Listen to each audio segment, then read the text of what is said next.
નમસ્કાર ગુજરાત, તાજા અને ખૂબ જ અગત્યના સૌથી મોટા શૈક્ષણિક સમાચાર. ધોરણ 1 થી 12 ની તમામ શાળાઓ માટે ધોરણ 10-12 બોર્ડની પરીક્ષાની તારીખ થઈ જાહેર. ગુજરાત સરકારની મોટી જાહેરાત. તેમજ જાણો ઉનાળુ વેકેશન અને દિવાળી વેકેશનની પણ થઈ જાહેરાત. શિક્ષણ વિભાગનો સૌથી મોટો નિર્ણય જેવા સમાચાર જાણતા પહેલા તમે જો ચેનલમાં નવા હો તો ખાસ મિત્રો આપણી ચેનલને ફટાફટ સબસ્ક્રાઇબ કરી લેજો, કારણ કે રોજના તાજા અને ઉપયોગી શૈક્ષણિક સમાચાર આખો દિવસના સમયસર મેં તમને આપતા રહીશું. વિડીયો પસંદ આવે તો લાઈક કરી દેજો અને વધુને વધુ આપના મિત્રોને ઝડપથી મોકલી આપજો. ગુજરાતમાં સીએમ ભૂપેન્દ્ર પટેલ સરકારની સૌથી મોટી જાહેરાત. ટેટ 1 અને ટેટ 2 ના ઉમેદવારોનું આંદોલન સફળ થયું હોય એવું લાગી રહ્યું છે. ગઈકાલે જ ગુજરાત સરકારની કેબિનેટ બેઠકમાં કાયમી શિક્ષકોની ભરતીનો મોટો નિર્ણય લેવામાં આવ્યો છે. કુલ 24,700 જેટલી જગ્યા પર ભરતી જાહેર કરાશે એવા સમાચાર મળી રહ્યા છે, જે અંગે રાજ્ય સરકાર સત્તાવાર જાહેરાત કરશે. ટૂંક સમયમાં આ માટે નવું નોટિફિકેશન પ્રસિદ્ધ થઈ શકે છે. આ સિવાય અન્ય માધ્યમોની ભરતીને લઈને પણ મોટો નિર્ણય લેવામાં આવ્યો છે. ખિસ્સાને ખાલી કરતા મોટા સમાચાર અને ફી વધારાનો થયો વિરોધ. રાજ્યભરમાં GMERS કોલેજમાં મેડિકલના અભ્યાસની ફીમાં વધારો કરવામાં આવ્યો છે. ગવર્મેન્ટ કોટામાં 66% તો મેનેજમેન્ટ કોટાની ફીમાં 88% રાતોરાત વધારો કરતા રાજકોટમાં વિદ્યાર્થીઓ અને વાલીઓ દ્વારા વિરોધ કરવામાં આવ્યો હતો. તેમણે ફીમાં ઘટાડો કરવાની માંગ કરી છે. વાલીઓનું કહેવું છે ગવર્મેન્ટ કોટાની ફી 5.50 લાખ અને મેનેજમેન્ટ કોટાની 17 લાખ થઈ છે. આટલી બધી ફી સામાન્ય માણસોને ના પરવડે. આગળના ચિંતાજનક શૈક્ષણિક સમાચાર. અને દુર્ઘટના બનશે તો શાળાના સંચાલકો બનશે જવાબદાર. રાજકોટ TRB ગેમ ઝોન અગ્નિકાંડ ઘટના બાદ BU પરમિશન અને ફાયર NOC વિનાની ચાલતી મિલકતો અને શાળાઓ સીલ કરી હતી. તંત્ર દ્વારા સંચાલકો સામે કડક કાર્ય કરવાની સૂચના આપી હતી.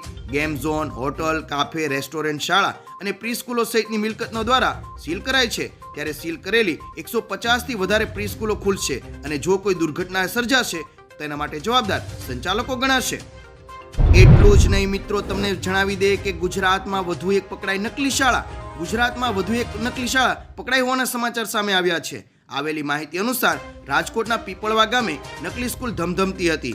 કોઈ પણ પ્રકારની માન્યતા વગર આ શાળા ચાલતી હતી. ધોરણ 1 થી 10 ની નકલી સ્કૂલ હોવાનું સામે આવ્યું છે. તેમાં શિક્ષણ વિભાગે ફરિયાદના આધારે દરોડા પાડ્યા હતા. તેથી ગૌરી પ્રી પ્રાઇમરી સ્કૂલને સીલ કરી દેવામાં આવી છે. ગુજરાતમાં નકલીનો હવે રાફડો ફાટ્યો છે. ત્યારબાદ ગુજરાત હાઈકોર્ટનો કડક આદેશ. રાજકોટ TRB ગેમ ઝોનમાં આગ લાગવા મામલે ગઈકાલે હાઈકોર્ટમાં વધુ સુનાવણી હાથ ધરવામાં આવી હતી. સત્યશોધક કમિટી દ્વારા આજે હાઈકોર્ટમાં અગ્નિકાંડનો રિપોર્ટ રજૂ કરાયો હતો. રાજકોટ મહાનગરપાલિકાના કમિશનર સામેનો ફેક્ટ ફાઇન્ડિંગ કમિટીનો રિપોર્ટ સીલ કવરમાં હાઈકોર્ટ સમક્ષ મુકાશે. જોકે હાઈકોર્ટે સ્કૂલ બંધ કરવાનો ઉપાય નથી સૂચવ્યું, નિયમોનું પાલન કરવાનું કહ્યું છે. હાઈકોર્ટ એડવોકેટ એસોસિએશનના પ્રમુખે કહ્યું કે કેટલાક ફાયર ઓફિસરો સામે પૂરતી લાયકાત નથી.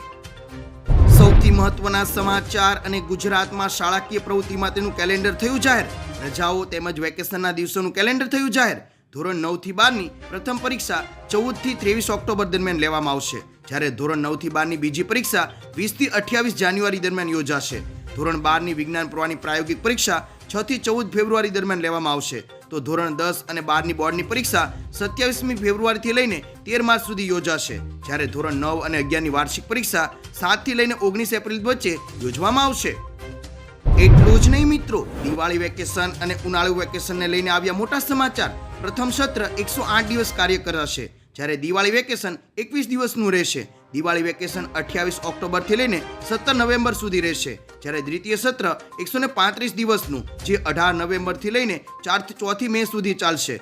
ઉનાળુ વેકેશન 35 દિવસનું રહેશે. અને ઉનાળુ વેકેશનની તારીખની વાત કરીએ તો 5મી મે થી લઈને 8 જૂન સુધી ઉનાળુ વેકેશન રહેશે. ગુજરાતમાં શિક્ષણ વિભાગનો મહત્વનો નિર્ણય. બાળકોને સારું ભણતર આપવા માટે, તેઓના ભવિષ્યને ઉજ્જવળ કરવા માટે મુખ્યમંત્રી ભૂપેન્દ્ર પટેલના નેતૃત્વમાં માધ્યમિક અને ઉચ્ચતર માધ્યમિક શાળાઓમાં અભ્યાસ કરતી વિદ્યાર્થીનીઓ માટે વર્ષ 2024-25ના બજેટમાં નમો લક્ષ્મી યોજના અને ધોરણ 10 પછી વિજ્ઞાન પ્રવાહમાં પ્રવેશ મેળવતા વિદ્યાર્થીઓ માટે નમો સરસ્વતી વિજ્ઞાન સાધના યોજના અમલમાં મૂકવામાં આવી છે.